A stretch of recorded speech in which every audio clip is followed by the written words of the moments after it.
नमस्कार, स्वागत है आपका और मैं हूं आपके साथ लता। बड़ी खबर आपको बता रहे, जहां जिला पंचायत के चुनाव के बाद अब ब्लॉक प्रमुख के चुनाव में भी बीजेपी की प्रचंड जीत, क्योंकि 825 में से 650 से ज्यादा सीटों पर बीजेपी ने समाजवादी पार्टी को दिया है करारा जवाब। जहां कई सीटों पर बीजेपी ने क्लीन स्वीप दी है तो कहीं समाजवादी पार्टी अपना खाता तक नहीं खोल पाई है। और अब यही बड़ी वजह है कि जिला पंचायत के बाद ब्लॉक प्रमुख के चुनाव के परिणामों ने अखिलेश यादव की चिंताओं को बढ़ा दिया है। तो वहीं आपको ये भी बताते चले कि चुनाव के परिणामों के आने के बाद सीएम योगी आदित्यनाथ ने भी प्रेस कॉन्फ्रेंस कर कार्यकर्ताओं को इस बड़ी जीत की बधाई दी है। तो एक बार फिर से उत्तर प्रदेश में जिला पंचायत के चुनाव के बाद ब्लॉक प्रमुख के चुनाव में भी अखिलेश यादव को बड़ा झटका लगा है, क्योंकि अब तक इन चुनाव में समाजवादी पार्टी का ही दबदबा देखा जाता था। लेकिन अब जिस तरीके से बीजेपी कड़ी दर कड़ी एक एक कर तमाम समाजवादी के गढ़ को खालकर फेरती हुई दिखाई पड़ रही है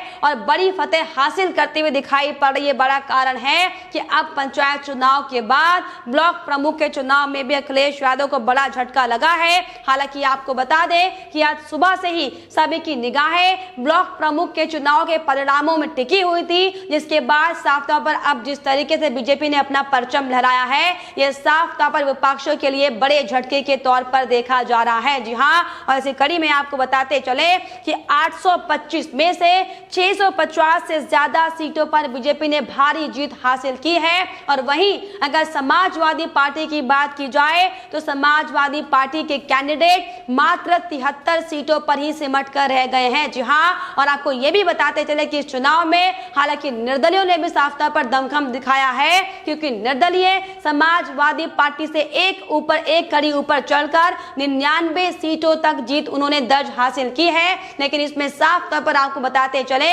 कि अब तक इन तमाम चुनाव में, फिर चाहे वो जिला पंचायत अध्यक्ष का चुनाव हो, फिर चाहे वो ब्लॉक प्रमुख का चुनाव हो, उत्तर प्रदेश में इन चुनाव में समाजवादी पार्टी की ही अब तक लगातार दबदबा देखा जाता था। लेकिन अब जिस तरीके से उत्तर प्रदेश में बड़े बदलाव साफ तौर पर हो रहे हैं, दरअसल इसी का बड़ा परिणाम है कि एक बार फिर से जिला पंचायत में 67 सीटें लेने के बाद ब्लॉक प्रमुख के चुनाव में 650 से ज्यादा सीटें बीजेपी हासिल कर पाई है। जी हां, हालांकि आपको बताते चले कि अब इस बड़ी जीत के बाद सीएम योगी आदित्यनाथ ने भी साफ तौर पर प्रेस कॉन्फ्रेंस की है, जिसमें साफ तौर पर बयान देते हुए सीएम योगी आदित्यनाथ ने कहा है कि पीएम मोदी के नेतृत्व में हम आगे बढ़ रहे हैं और यही बड़ी वजह है कि जनता हमारा साथ दे रही है। जी हां, सीएम योगी ने सबसे पहले तमाम बीजेपी के उन कार्यकर्ताओं को जिन्होंने इस कोरोना काल में लगातार बिना रुके काम किया, बड़ी चुनौती को स्वीकार करते हुए उसके बाद भी बड़ी जीत हासिल की है,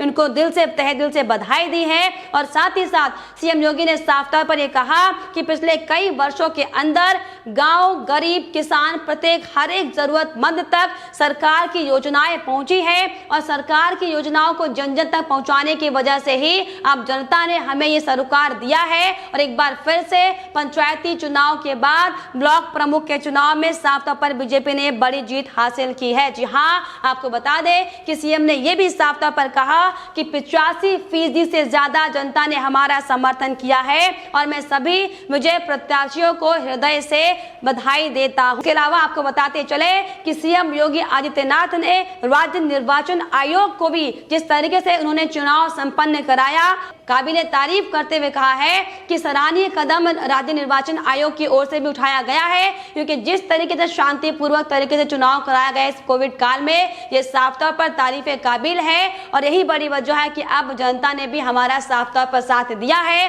हालांकि इसके अलावा प्रेस कॉन्फ्रेंस में मौजूद बीजेपी प्रदेश अध्यक्ष स्वतंत्र देव ने भी साफ तौर पर बयान देते हुए इसे सीएम योगी के लोकप्रियता के चलते बड़ी जीत बताया है। उन्होंने साफ तौर पर कहा कि सीएम योगी के ग्रामीण क्षेत्रों के लिए बनाए गए नीतियों के चलते गांव की जनता ने भारतीय जनता पार्टी को स्वीकार किया है। हालांकि आपको बता दें कि इस प्रेस कॉन्फ्रेंस से पहले स्वतंत्र देव ने ट्विटर पे ही जीत की बधाई पूरे कार्यकर्ताओं को दी थी और ये कहा था कि जनता जनार्दन और बीजेपी के परिश्रमों के और कार्यकर्ताओं को कोटि कोटि आभार है और 2022 में भी चुनाव जीतकर भारतीय जनता पार्टी एक नया कीर्तिमान स्थापित करेगी। लेकिन आपको बता दें कि जिस तरीके से भारी प्रचंड जीत बीजेपी की हुई है, इसको लेकर अब तमाम विपक्षी पार्टी नेताओं की भी बौखलाहट साफ तौर पर आना लाजमी था। यही बड़ी वजह थी कि सपा एमएलसी उदयवीर ने भी चुनाव पर सवाल उठाते हुए अपनी प्रतिक्रिया दी थी और उन्होंने ये कहा कि ऐसे चुनाव का कोई मतलब नहीं है। साफ तौर पर जिस तरीके से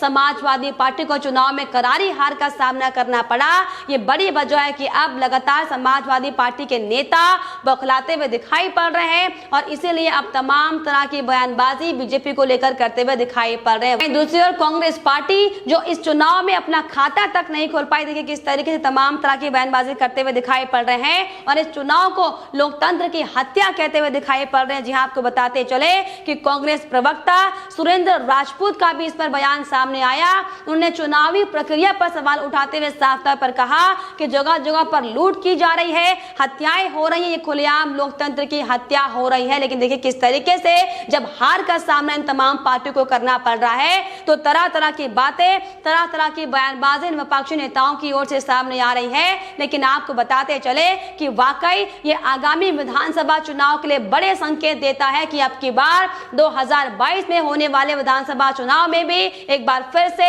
भारतीय जनता पार्टी का कमल खिलेगा और यही बड़ी वजह है कि लगातार एक के बाद एक ग्रामीण इलाकों में हुए चुनाव में साफ तौर पर जनता बीजेपी का साथ देते हुए दिखाई पड़ रही है। हालांकि अगर इस दौरान हम तमाम सीटों की बात करें तो साफ तौर पर आगरा में 15 की 15 सीटों पर बीजेपी का क्लीन स्वीप देखा गया, जहां पर 15 की 15 सीटों पर बीजेपी ने बड़ी जीत हासिल की है। जी हां, इसके अलावा बांदा में भी सभी 8 सीटों पर बीजेपी की जीत दर्ज हुई है, जिसमें साफ तौर पर 6 सीटों पर निर्विरोध और 2 पर चुनाव के बाद जीत दर्ज की गई थी। इसके अलावा आपको बता दें कि बदायूं में भी सभी 15 ब्लॉक सीटों पर बीजेपी ने महाजीत हासिल की है। हालांकि इसके पहले इन 15 सीटों में से 13 नेता पहले से निर्विरोध चुन लिए गए थे। तो साफ तौर पर जिस तरीके से समाजवादी पार्टी के पास आप सोचिए कि बीजेपी कैंडिडेट के सामने उतारने के लिए अपने प्रत्याशी तक नहीं थे और ये बड़ा कारण रहा कि ब्लॉक प्रमुख के चुनाव के दिन, नामांकन के दिन आपको बताते चले कि कई बीजेपी नेताओं को निर्विरोध चुन लिया गया था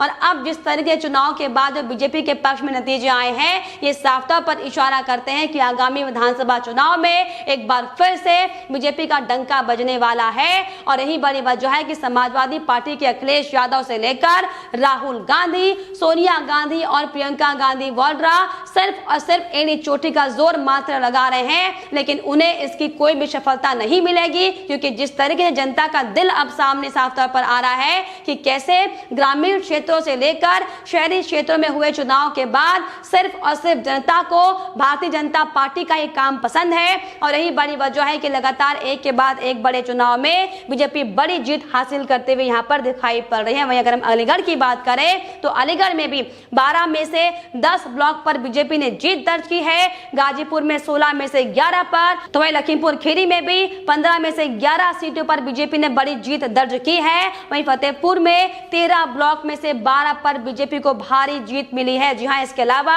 अगर सहारनपुर की बात की जाए तो 11 में से 9 ब्लॉक पर बीजेपी का कब्जा देखा गया। वहीं फर्रुखाबाद में 7 में से 5, वाराणसी में भी बीजेपी का दबदबा देखा गया, जिसमें 8 सीटों पर बीजेपी और अपना दल के नेताओं ने भारी जीत हासिल की है। जी हाँ, वहीं उन्नाव के 9 ब्लॉक में बीजेपी ने भारी जीत हासिल की है। तो वहीं रामपुर के 6 ब्लॉक में से 5 पर बीजेपी की जीत हुई है, जहां पर सपा का खाता तक नहीं खुल पाया है। जी हाँ, रामपुर जो कभी आजम खान का गढ़ कहा जाता था, अब देखिए किस तरीके से अब वहां की जनता को भी बीजेपी के काम पसंद आ रहे हैं। और यही बड़ी वजह है कि रामपुर में भी साफ तौर पर 6 में से 5 सीटों पर बीजेपी ने भारी जीत हासिल की है। जी हाँ, वहीं सिद्धार्थनगर में 14 में से 10 में बीजेपी आई है, तो जौनपुर में 21 में से 14 सीटों पर बीजेपी ने जीत दर्ज की है। वहीं अयोध्या में 11 में से 9 सीटों पर बीजेपी ने प्रचंड जीत हासिल की है। तो वहीं मथुरा में आपको बताते चले कि बीजेपी ने जीत हासिल की है, लेकिन सपा का यहां पर खाता तक नहीं खुल पाया है। हालांकि मथुरा में